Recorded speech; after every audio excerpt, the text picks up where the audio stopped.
Fala concurseiro, aqui do Doutor Concursos e canal do professor Arnaldo Vieira. Tudo bem com vocês? Tudo legal? Vamos para mais um vídeo de atualidades, tá, pessoal?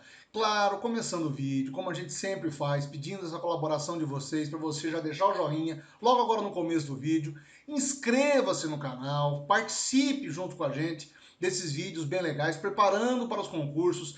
Tem vídeo novo aqui no canal do Doutor Concurso, hein? Dá uma olhadinha. Dá uma olhada, o pessoal já preparou um material para o curso da Polícia Civil, que tem previsão de abrir ainda agora, o mais rápido possível, até o meio do ano. E claro, compartilhe, escreva para a gente o que vocês estão achando desse material que a gente tem preparado para vocês, tá legal? Vamos dar continuidade, vamos prosseguir, porque tem bastante coisa essa semana. Olha, era para ter falado na semana passada, mas a gente acabou dando prioridade para outros temas, mas a gente tem que voltar nesse tema, porque teve uma reação generalizada aí durante a semana por conta da flexibilização que o governo federal fez em relação ao decreto das armas, tá? Na sexta-feira da semana anterior, sexta-feira que seria sexta-feira de carnaval, né? Houve uma edição especial do Diário Oficial com uma flexibilização feita pelo presidente Bolsonaro em relação à questão das armas, tá?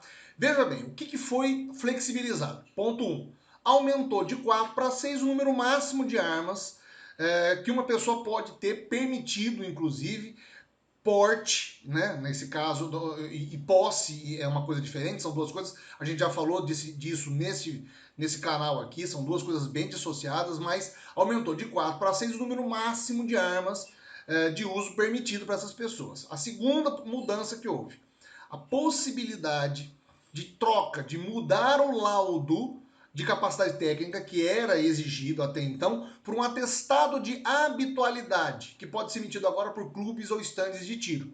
Antes, esse laudo era emitido especificamente pela polícia, e agora não pode mais. Ele pode ser permitido também por entidades que atestem a prática de tiro. Uma terceira modificação, a permissão para que os atiradores comprem, dependendo do tipo de atirador, né? Que os atiradores comprem até 60 e os caçadores até 30 armas sem autorização do Exército. Isso também é uma outra modificação muito radical, né?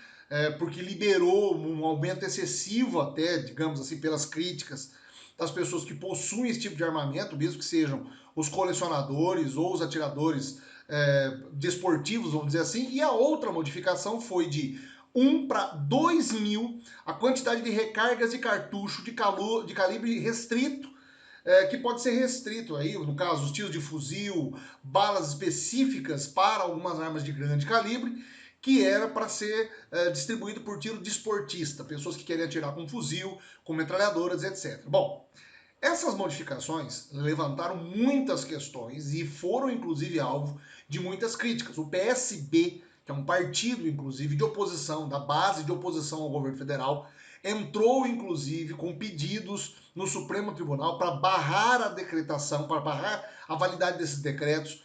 Houveram também legisladores, deputados, inclusive da mesa diretora hoje do Congresso, que também fizeram vídeos em redes sociais dizendo e desacreditando, na verdade, desautorizando o governo federal da realização desses decretos, dizendo que isso não é competência do executivo, enfim, muitas críticas. Mas eu precisava ter trazido essas informações para vocês, justamente para vocês saberem como que se desenvolveu essa mudança de posicionamento do governo. É claro que há todo um contexto por trás disso. O governo, desde o início do mandato, tem dito e declarado que uma das bandeiras é, digamos assim, o direito do cidadão brasileiro de portar armas, certo? A questão do porte de armas, ou seja, ele possuir ele portar consigo, ainda não está totalmente regulada. A posse, aí sim, essa já está autorizada, ele pode possuir o armamento em casa. Mas uma dessas modificações que houve foi que agora essas pessoas podem portar até 2 armas em trânsito, né? Isso que vem nesse quadro agora, até 2 armas em trânsito podem ser portadas por pessoas que possuam autorização. Depois, há uma questão do laudo, né? Que o laudo antigamente era um laudo especificamente de aptidão psicológica, que era registrada e atestada por um psicólogo federal, credenciado no Conselho Federal. Agora não, ele pode ser pelo Conselho Regional de Psicologia, que pode atestar que essa pessoa pode portar até 2 armas, dependendo da situação. É claro que as críticas todas que ficam ao governo são válidas e aí, claro, cada um vai optar. Mas isso é importante você saber para os concursos, justamente porque é um assunto que está sempre caindo, sempre vindo nos concursos, já não é de hoje, essa liberação ou não. Os concursos que vão agora, inclusive esses que devem entrar no âmbito das polícias, tanto federal quanto civil e polícia militar, devem ter algum tipo de foco nesse sentido, ou pelo menos passar por esse assunto. Não que isso seja necessário e que vá cair obrigatoriamente, a gente não faz uma aposta grande nisso. Mas é que é claro que você tem que estar preparado para esse tipo de questão e que envolve muitas discussões paralelas. Não somente o fato de você possuir ou portar armas, mas em sim a questão do armamento da população. Várias ONGs, inclusive, se manifestam radicalmente contra isso e essa discussão vai ainda por mais um longo tempo. O fato é que houve uma modificação. Agora essas regras entram em vigor, elas têm, na verdade, um vacatio legis aí, acho que de 60 dias, 90 dias para funcionar, mas ainda vai dar muita discussão no STF, a gente vai acompanhar e eu vou trazer informações para vocês aqui toda semana, tá legal? A segunda pauta dessa semana, que também chamou muita atenção, foi a questão da crise migratória que está acontecendo na fronteira entre o Acre e o Peru, com migrantes e, assim, iminentemente, em sua maioria, haitianos. Vamos lembrar, recapitular rapidamente a história. Entre os anos de 2013 e 2014, o Brasil recebeu uma onda muito grande. Foi um país que sempre teve uma política de recepção de ondas migratórias, sejam elas de quais nacionalidades fossem, certo? Entre 2013 e 2014, nós tivemos uma grande massa humana chegando no Brasil de imigrantes haitianos. Lembrando, o Haiti foi um país que foi devastado por um grande terremoto, houve uma crise enorme lá, política, econômica, social, e esses haitianos vieram para o Brasil. Bom, estavam esparramados em todo o território nacional, mas se concentrando em grande parte nas fronteiras. Por quê? O Brasil acabou se tornando um país de passagem, porque o grande objetivo deles é chegar aos Estados Unidos. E qual é o caminho que eles vão seguir, que eles estão seguindo? Lembrando também que em 2016, nós tivemos, entre 2016, 17 e 18, nós tivemos grandes ondas migratórias que tentaram chegar aos Estados Unidos. 2020 também, antes da pandemia, várias ondas migratórias que tentaram atravessar o México, vocês estão bem lembrados disso. Então, de uma maneira geral, essa história das ondas migratórias não é de hoje. Mas, o que acaba acontecendo? Na fronteira, a cidade de Assis Brasil, se eu não me engano, isso, é uma cidade que faz fronteira e que tem uma ponte que liga o Brasil a uma cidade no Peru. Essa concentração de haitianos já estava lá, já havia um bom tempo, mas aumentou muito durante a pandemia.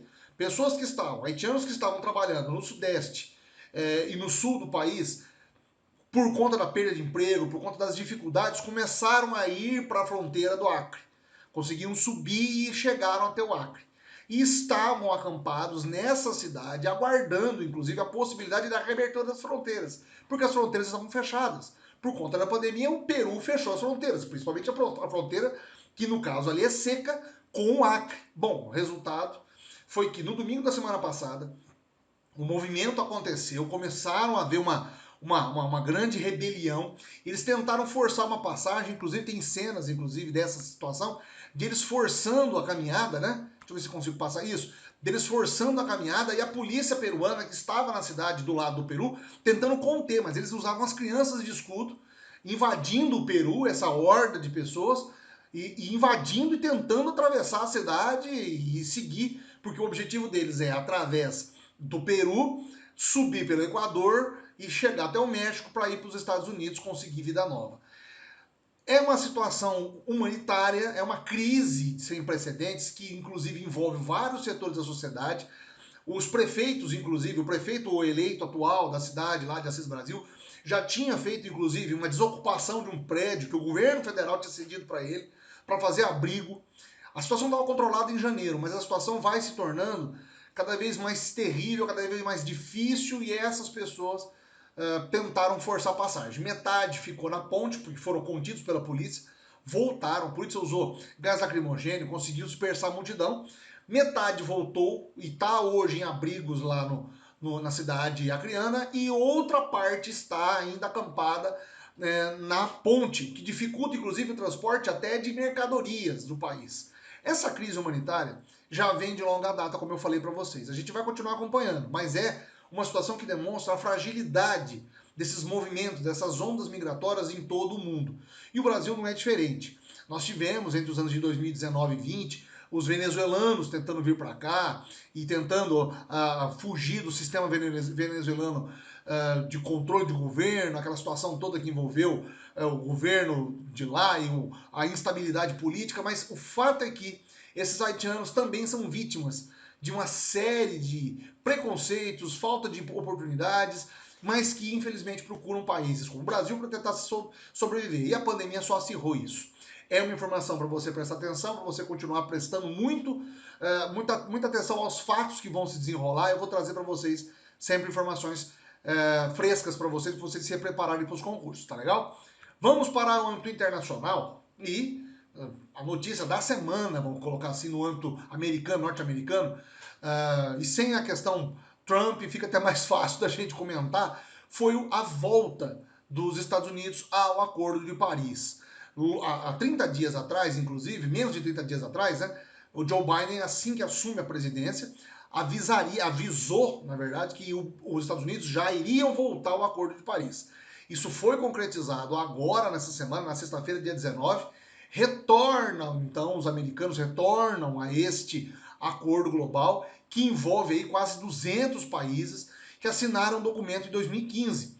E esse documento é de extrema importância, não só porque os Estados Unidos é um dos, se não o maior, emissor de gás poluente, mas porque o acordo que foi assinado em 2015 responderia, inclusive, responsabilizaria esses países. E aí você está vendo cenas da hora de 2015 que o acordo foi batido, foi mantido, dizendo o seguinte: olha, nós temos que diminuir os graus de emissão de poluentes e temos que trabalhar para a diminuição da temperatura do planeta, pelo menos em 2 graus, para que nós voltemos a temperaturas globais na era pós-industrial.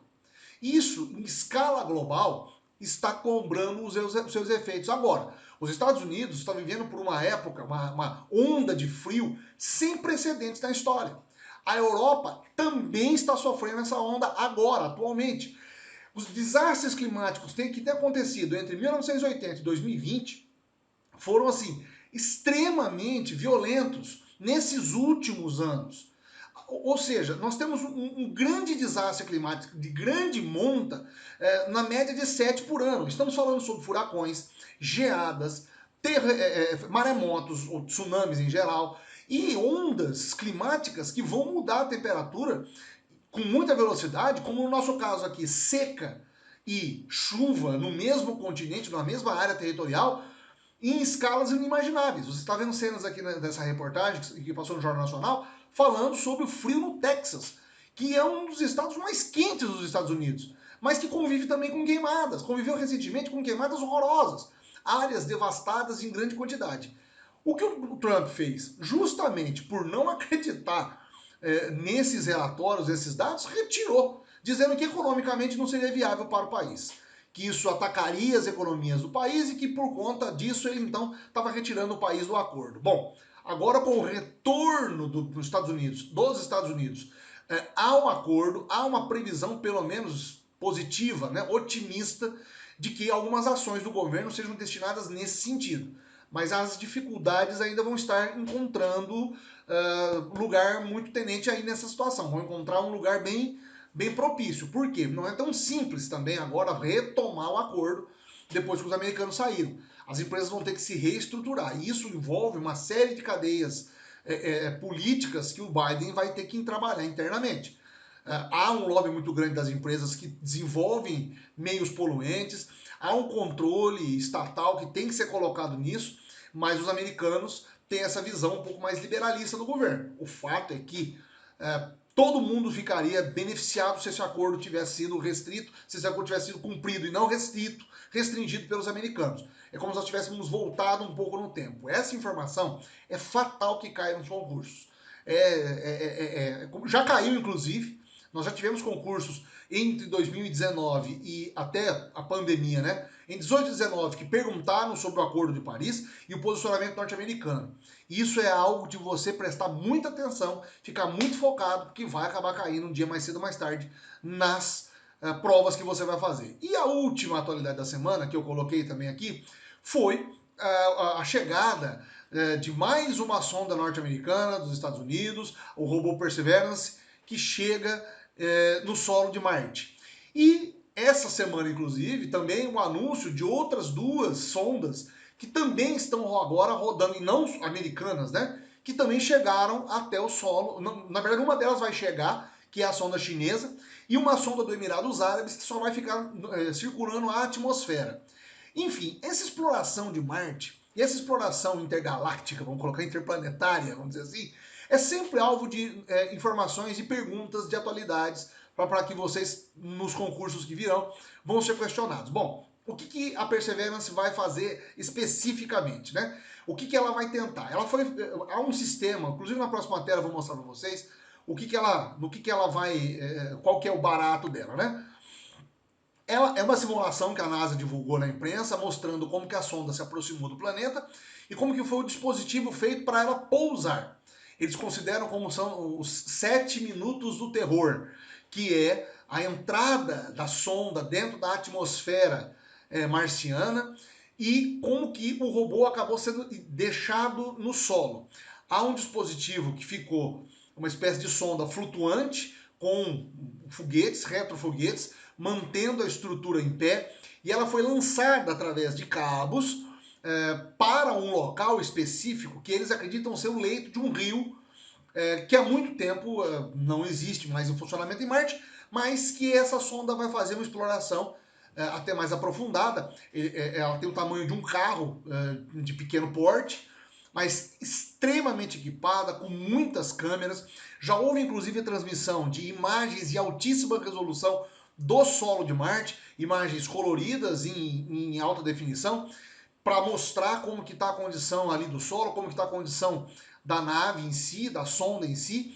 Essa sonda vai fazer perfurações, vai fazer exames laboratoriais para tentar descobrir nesta área, nesse leito onde eles acreditam ser o leito de um rio, se ainda algum resquício ou ficou algum tipo de marca fóssil que pode indicar que um dia Marte abrigou algum tipo de vida. As outras duas sondas que estão circulando lá, a chinesa já está fazendo aproximação, deve também pousar no solo marciano em breve e também vai fazer uma exploração territorial, vai fazer umas perfurações, tentar descobrir as questões de salinidade da terra, se existem nutrientes ou não, para comprovar também se houve ou não algum tipo de vida naquele local. Já a sonda do Emirados Árabes vai percorrer, vai ficar analisando a atmosfera marciana, tentando descobrir as razões ou motivos de por que o ar, o oxigênio e também as moléculas de água se evaporaram naquela situação, naquela atmosfera, o que contribuiu exatamente para a grande quantidade de dióxido de carbono que existe na atmosfera marciana e como que isso pode, de uma certa maneira, comprovar e ajudar os estudos no desenvolvimento de uma futura colonização do planeta. São informações interessantes e que, no meio científico, trazem, além de todo o tema que a gente tem falado aí nos últimos tempos de coronavírus, são temas que podem cair também nos concursos e por isso que a gente está preparando esse material para vocês, tá legal? Indo para a parte final, deixa eu só fazer um último recorte aqui. Muitas pessoas às vezes me perguntam assim, mas Arnaldo, você não está falando de coronavírus ou da vacinação dentro dos seus vídeos. Veja, é que grande parte do noticiário explora isso diariamente. Então a gente tenta encontrar para vocês alternativas às questões que podem fugir um pouco do controle da questão do corona. Mas eu sempre que possível vou trazer informações sim, tá? De como que está o andamento da vacinação no Brasil e como que está a evolução da doença.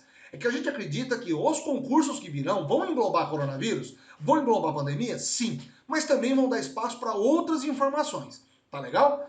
Bom, terminando o vídeo, a gente pede então para você já deixar o joinha novamente, se inscrever no canal e escrever conosco aí, compartilhar, mas dizer para nós o que vocês estão achando dos vídeos. Pode fazer pergunta que a gente responde à medida do possível e a gente acha bem legal essa interação com vocês, tá legal? Um grande abraço, se cuidem, por favor. E daqui a pouco tá passando essa pandemia, todo mundo vai tomar sua vacina e a gente vai estar presencialmente em sala de aula com vocês, tá legal? Um grande abraço para todos vocês, até semana que vem, até lá!